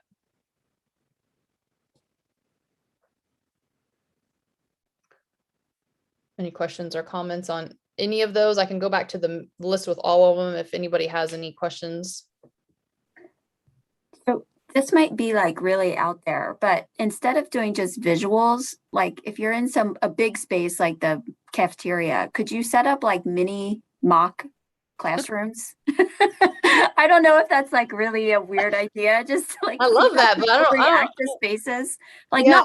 not full size, like a corner sample. Right, like a sample. I like that idea. I'm all for like stepping into the visual. I don't know if we could pull that off in a couple weeks, but we could talk about it. Let's bat it around and see what we could do. But I know that a picture's worth 1,000 words, but actually being able to see it and touch it in person is even better. But I like that idea. We'll have to see what we could do about that. Yeah, Brian has your hand raised. Thanks. Quick question. I put it in the chat, but I think it kind of relates maybe to this number, Station 6, about 21st century learning. I think there's a demand for after school programming. We talked a bit about pre-K, so I know there's a demand for that, especially for people that can't afford necessarily to pay the price for it. But after school is a thing, and I believe its facilities suck. Did I just say that on tape? Because they're just using whatever's open in the school. And so if this is an opportunity to plan for things, do we have data on the demand for after school programming, or even the hopes, if we're talking about equity, the concept of going to school is harder for families that need to interrupt their work day to get their kid home or be home with their kids. So having activity available through the school year until 6 p.m. I think is an equitable issue and a facilities issue we haven't talked about. Thank you, Brian. Yeah, that's a good point. And Chris, I don't know if there's any data about or information about what the after school programs. It sounds like Brian thinks are using just whatever's left over, but I don't know if there's any more data we can pull on that, or at least make that one more thing that people can learn about and be thinking about. I'm not sure about any specific data, but we can work with the city and the schools to see what information they have that might contribute to that. I know, I live in Shaker. My kids went to Shaker schools, and there was always the or the early hours where you could drop your kids off, and then later into the evening to 6 o'clock. And I think that was by the schools. But there's also could be a rec component where if it's not the schools in the evening, it's a recreation aspect. So I think, so again, going back to some of the earlier comments, those are some of the synergies we're looking for to see if some of the programming attributes and the facilities can contribute to solving some of those needs. Yeah, I don't want to belabor it. I think you probably have the data in the student data. I mean, just knowing the number of students and when it kind of unrolls. I happen to think it drops off in popularity around middle school. And I don't know if the right facilities exist at that age and after. Yeah, and I don't know. I know where I live, the school district. It's like to get into they call it the kids club. You have to be on your computer at 10 a.m. when that thing opens, or you will not get your kid a slot. There's not enough slots for everybody in the school, and it's kind of a stress for parents to think that they can't accommodate all the kids that need that. And so I think that's also I don't know where I would be curious to see if like everybody who needs it is getting a spot, or if there's actually a constraint there. And it's like you said, some parents get left out and they don't have any other options. So that might be an interesting thing to look into too. Okay, well, any other comments on I know we kind of went through it quickly, but the high level, what we're planning, is there anything else in your minds about what we might want to test with the community or ask some questions that would, kind of fit into these buckets? Sarah, Nicole had a question about, is there going to be a meeting in a box guide in case they'd like to have meetings with smaller groups? Yes, I'm going to get to that, but yes, there is. And Tamika is going to be our meeting in a box organizer. There she is. And she's going to work with you all. So we are going to talk a little bit about that, but we would love for you all, if you're willing and have some time and can pull some people together, small group people, we are going to have a meeting in a box version of this that we can put together. And it'll be, again, we'll have to take the informational, the background information and put that into a package, a script that you all can share with the folks that you're gathering. And then it's about input gathering and getting their input. So we will have that version available. And Sarah, another question comment from chat, Danielle. And I know we talked about this a lot at the educational visioning, was about how teachers would actually implement the 21st century learning, that it's not solely a facility not issue, but task. And I know that Marla mentioned during the educational visioning that they have and are already working on doing training and development, and all of that is part of the strategic plan for the school. So some of that is already into effect, but wanted to speak a little bit on behalf of Jeff and Marla, as I know that was a little bit of a point of contention during the educational visioning session, that it's not just a facility question. Mm-hmm. Thanks for that, Brian. Okay, so we do really want your involvement, and there's a couple different things we talked about earlier, using the publicity toolkit resources to personally invite people to participate in whatever way they can. We would love if you have, if you've got some time on the 13th and 14th when we're doing those in-person meetings, to volunteer to help us staff one of those stations and just kind of help people find their way. And then, we want to make sure you're providing your own feedback as well by participating in one of the various events. So we want to make sure that you all are participating in either an in-person or a virtual or an online survey component. So a few next steps here. We're doing good on time here. So we do, I think I put this up last meeting as well, but we do have 2 meetings coming up in November. The October will be focused on our engagement. So there's no meeting in October. We're hoping you'll volunteer or attend some of the meetings that we're having for the public. And then this is just, again, we'll get more finalized on some of these dates and get those out to you as soon as we can. But we are going to have another meeting in January, February, and a couple in March. And we are maybe hoping to be in person for the November meetings. We've been talking about that. It'd be nice to come together. We're obviously looking at what's happening with the pandemic and whatnot. If you all have any strong feelings one way or the other, let us know. But we are, thinking that as we get into the reacting to what the public's saying and kind of getting into these different scenarios, it would be helpful to be together, working at tables around materials and things. So there could be some benefit to that besides just being able to see everybody in 3D. So be planning for that. That's what we're hoping for. A little bit of homework again. I feel like a broken record here, but helping us promote the workshops and opportunities. Specifically, we do have rack cards that we like, little half card postcards that are advertising the different opportunities to get involved. Cameron with the city has worked to get a list of businesses that are willing to have stacks of cards, on their desks and the counters and stuff. And so we would love to have some help dropping those off around the city. So if you have some time to volunteer in the next, couple weeks to do that, that would be helpful. We will send out like a sign up sheet that will have these different opportunities in here and in our follow-up note, and you can sign up. And then also the engagement, again, I mentioned the meeting in a box kits that we're preparing. Tamika is going to organize and orient you guys and do like an orientation so that you're comfortable doing some of these. But we really want to try to, besides the formal meetings and activities and events we're doing, but have these more informal, taking it out into the community with small groups, meeting in a box happening. So again, Tamika is going to be coordinating that. We will send out a sign up sheet. You can say, yes, I'd be willing to do a meeting in a box. The ideal size for those are like 6 to 8 people. So you can come together and conduct those. So we'll make sure you've got the materials, make sure you're well oriented.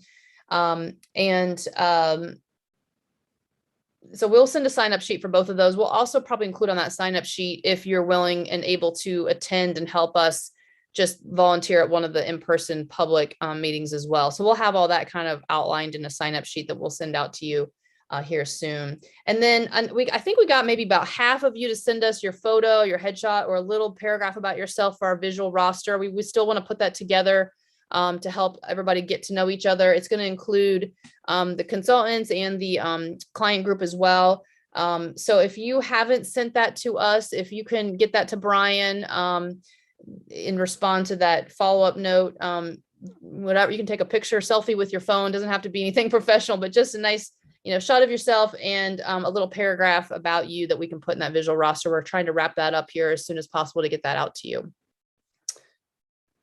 And last, Steve mentioned this at the beginning, but the joint meeting, and Steve, I don't know if you want to just hit on this again, but you're all invited to this, which is next week.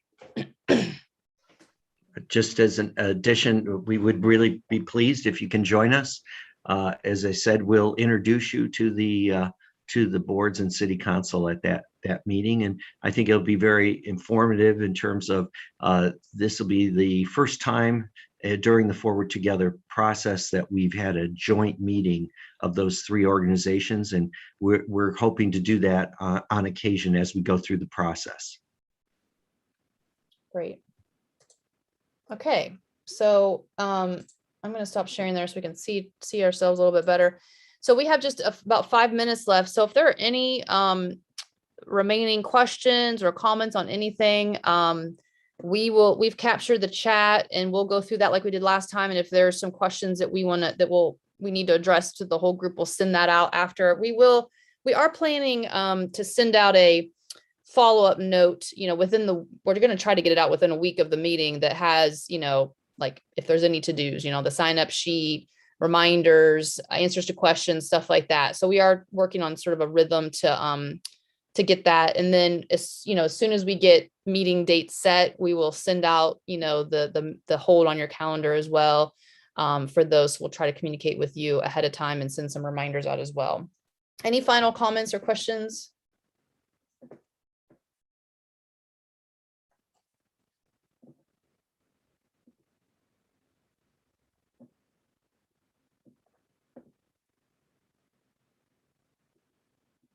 Okay, I don't know if Steve, if anyone from the client group wants to say anything in the end, or Chris, if you have any final thoughts.